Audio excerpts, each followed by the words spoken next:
My good friend Paul at Paul Talk invited me to listen to a speech that he gave on contemporary art, or rather the contemporary degradation of art.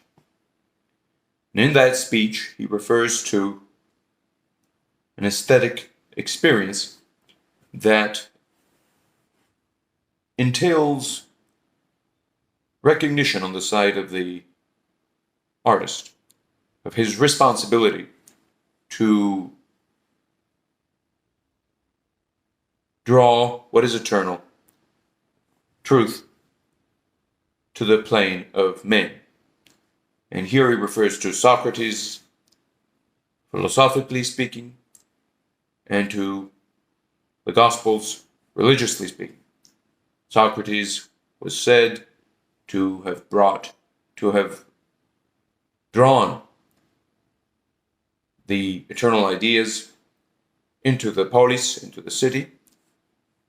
Cicero refers to this. The Gospels, of course, indicate that God himself dies for men.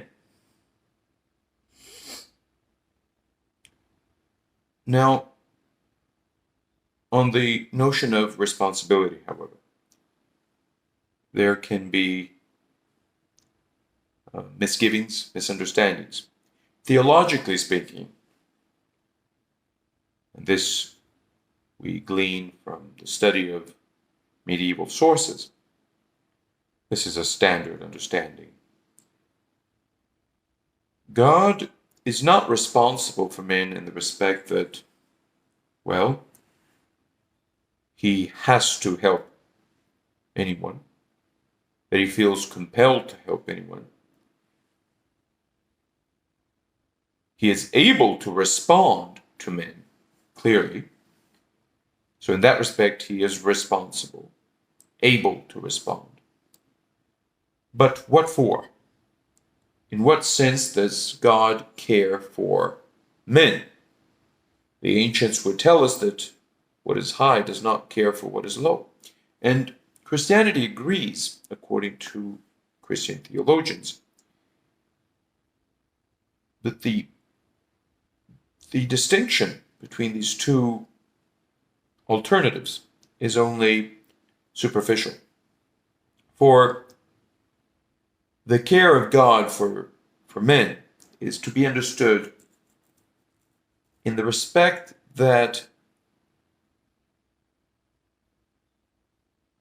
men reflect God. So, to the extent that men turn to God, they receive the light of God. God shines on them. And to that extent, God draws that light, which is of himself, back into himself. So, in fact, one could think of this as a gravitational pull. He takes what is his own for himself, not for them, but for himself. He says, well, that's mine, I'm bringing it back. And that is participation in divine being.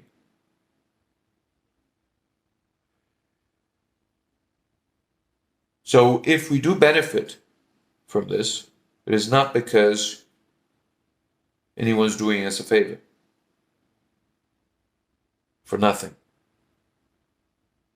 We benefit to the extent that we have something that does not belong to us. And that something, that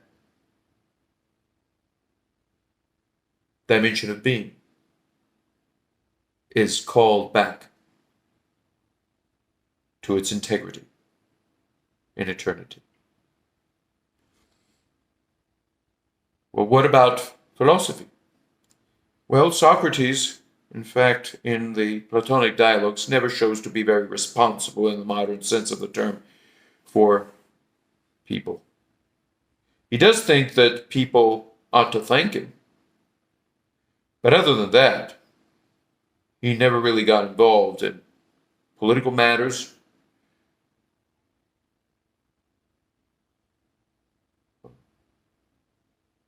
Stayed out of politics. Might have been a good soldier, but was not very active in the conventional sense. So what was he up to? He had a problem with a god who could have been misunderstood as suggesting that Socrates was wise. Socrates sought to disprove that.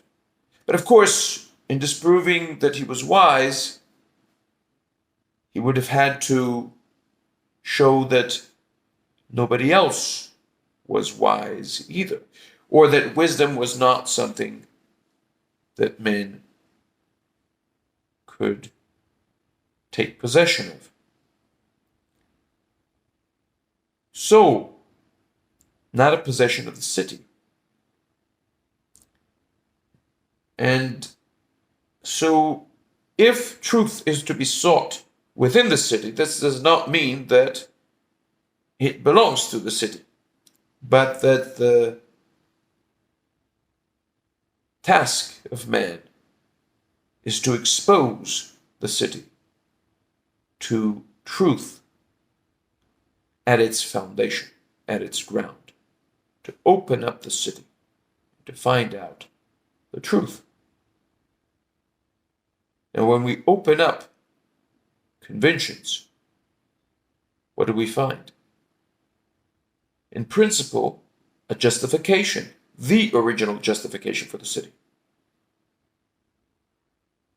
So there is no anxiety in Socrates, no modern troubling about how dangerous it might be for the laws to see the truth. What if everyone saw the truth? Nobody would believe in the laws anymore. So believed the sophists. But Socrates is rather serene about this. What if everyone saw the truth? Would everyone thereby become impious? Socrates is not impious. He's not impious, yet not in the same sense as the sophists pretend to be pious. But to show this, one would have to examine the stories in detail, and this is not the place for that kind of examination. So what is the artist to do today? Is he to share his aesthetic experience with his people? What kind of audience is there for that? Well, given the contemporary degradation of people who are enslaved by being dragged onto this current of compulsions, which is what is called technology. Now, technology is not merely an objectified toy, machine, but it is a mechanical stream of compulsion, mechanical in the sense that it is thoughtless, reflective, less stream of compulsion. So lack of freedom, loss of freedom, betrayal even of freedom, Well, given our being wrapped up in the stream of compulsion, how could we appreciate art in its original, proper function? We must grasp compulsively and seek to put to use. So, art as a brick, a stepping stone to ideology, something that works towards ideology. In other words, a project to change the world into a place where we are at home as self-creators.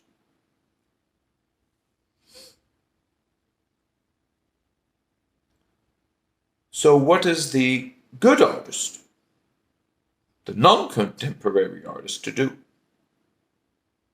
Well, what I proposed to Paul was that he is not to seek an audience. He is to invite an audience, as Socrates does. But we see very well that Socrates is not very successful. He is not very successful at convincing people. He missed by just a few votes. That is true. But he clearly was provocative. He clearly shows that magis amica veritas, truth is his real friend, and success is not of the essence. He invites close call, but fails. And the city turns against him. Now, in our obscurantist city, our obscure city, what is the young artist to do? Well, seek a crack in the wall and bear witness. Bear witness. Point upward. Those who have ears to hear, eyes to see, well, will hear and see. Those who don't will not. But then no one will be excused one day. No one will justly say, but we had not been warned. We had received no signs. Yes, the sign was there. And so that is the proper function,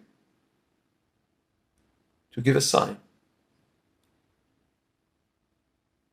And who gives a sign? Well, the prophet. Prophet is the poet, properly understood, even platonically.